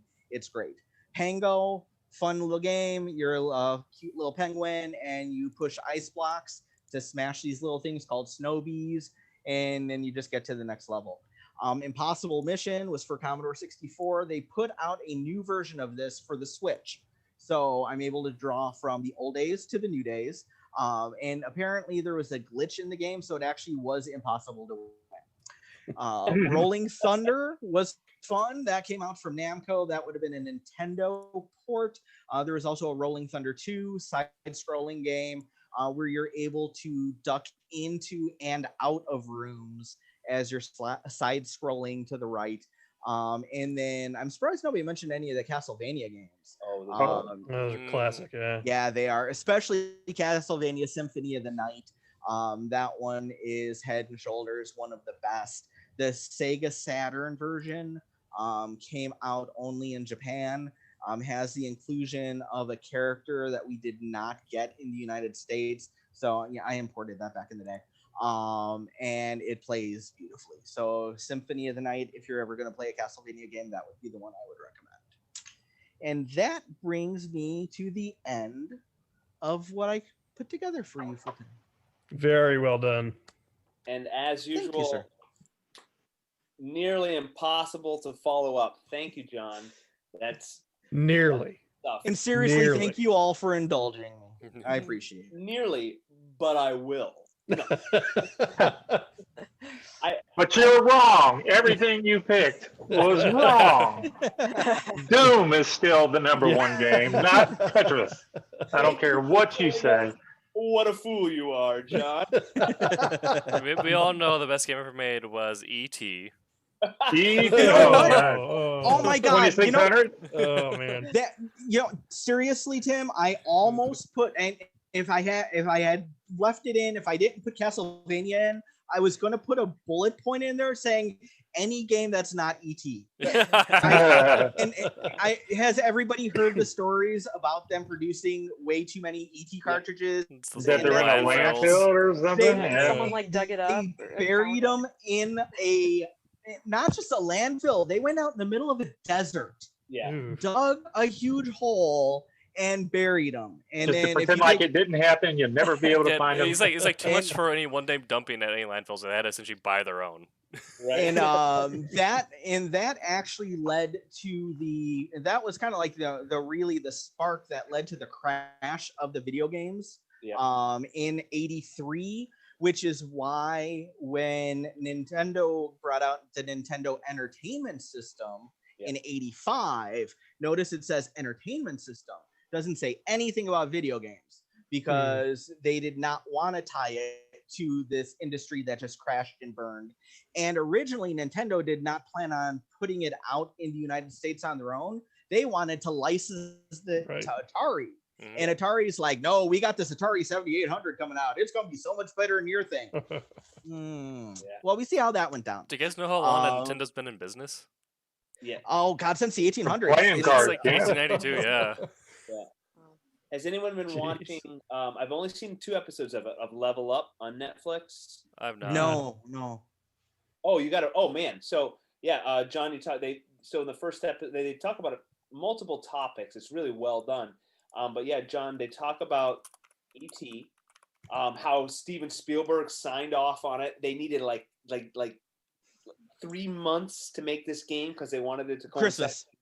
Yep, with the movie, and they had all these tie-ins. But they talk about Atari. Like I said, I'm only 2 episodes in, but it's really well done, and so I highly recommend Level Up on Netflix. And there's great stuff about video game history, about arcades and the games, and the guys that made these.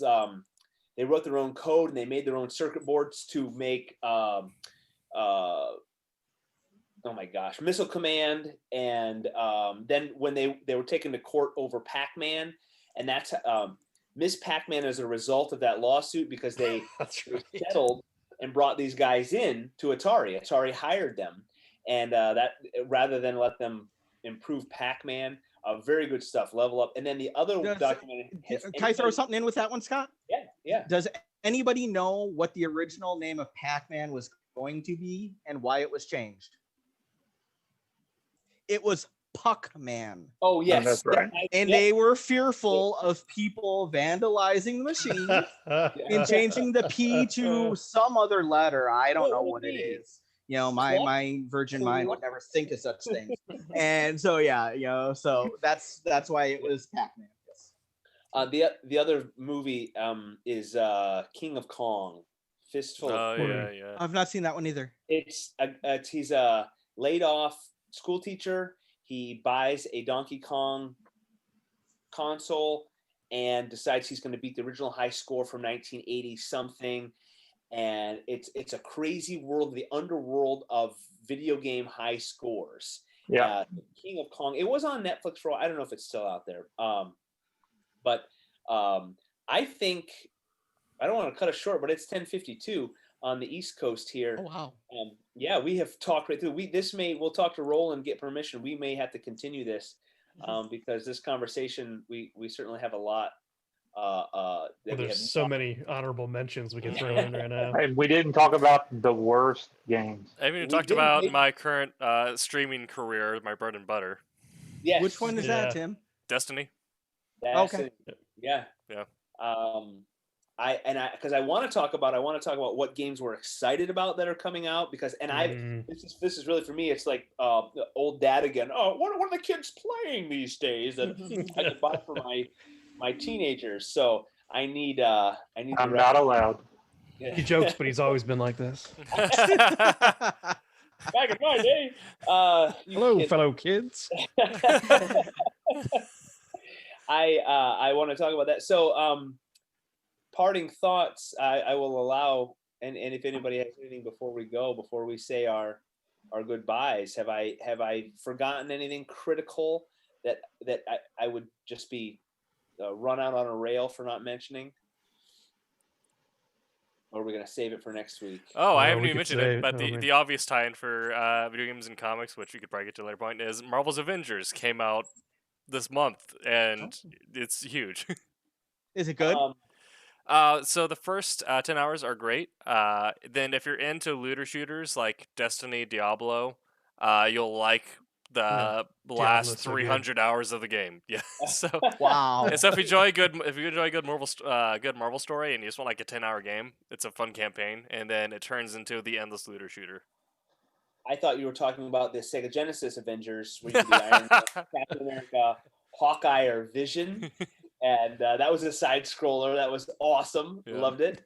Or the 4 or 6 player. Was there a 2-player? John, you might know the X-Men arcade game. Was there a 2, or is it just 4 and 6? I just remember the big one. I don't remember the 2, other than the fighting one. Yeah, the fighting one had the 2, but the rest were bigger. Colossus. There was a Nightcrawler standalone though that I believe did go up to 2. Okay.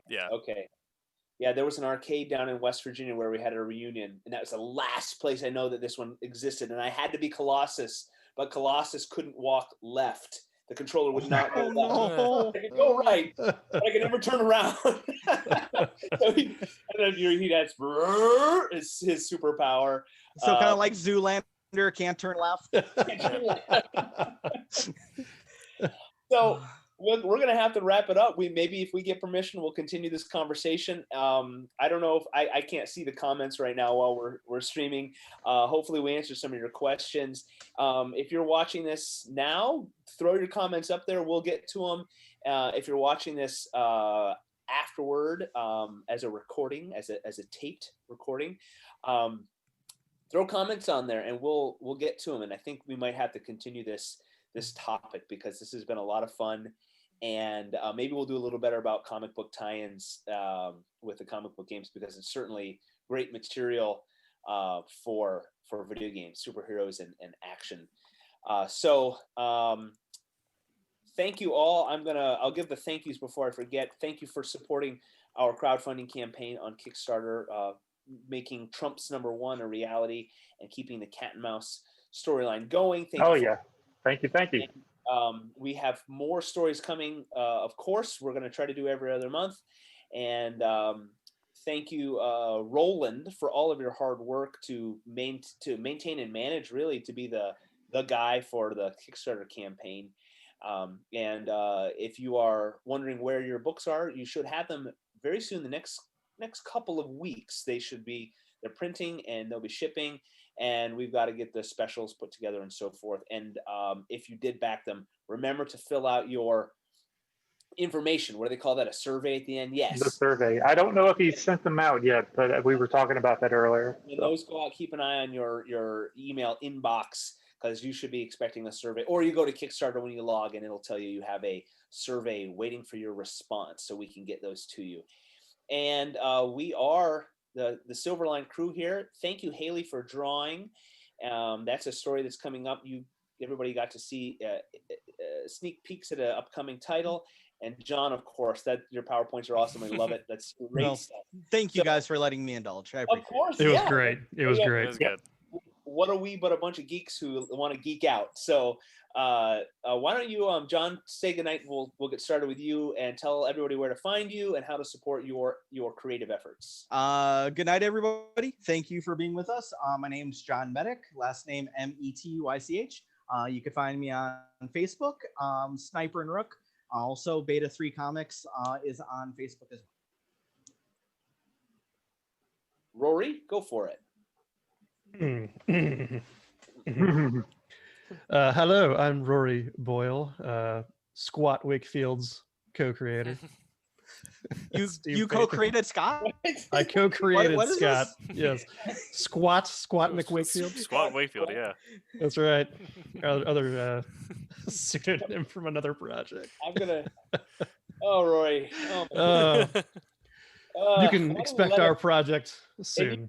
And I apologize for not sending you the link. I think next week it's gonna be.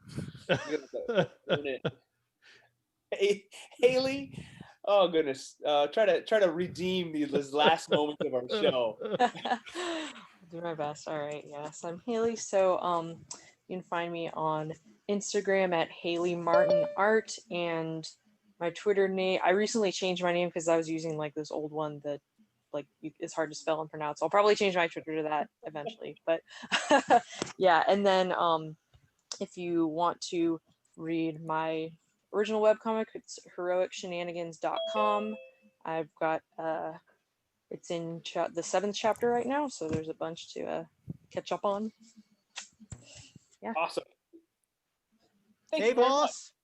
Hey, Roland. All right. Ooh. So let's get this ball rolling. Tonight we're talking about video games. Is anybody else worried? I just had like the feeling like when Dad would walk in, I'd be like, well, why is he here? What did I do? Oh no! Everybody, put the beers away. Put the beers away. I was trying I to missed wait the till you file were all before I done. went to bed. I really did, and I did it. I was up till 4:30. I emailed it to you. Everyone, welcome Roland. We're saying our Yep. goodbyes, Roland. Yeah, please do. And, Tommy, why don't you say goodnight, Tommy? Just good night. No, Thomas Flormonte. It's spelled Florimonte. You can find me anywhere. Just look for Flormonte. My own personal projects are at Inferno Studios, and thank you. I just want to say thanks to everybody that that went in with the Cat and Mouse 3 Trumps thing. I just want to make sure I give everybody a mwah, appreciate it, because it's a good looking book. Oh, look, you got it. Oh, that was really good. But thank you. But good night.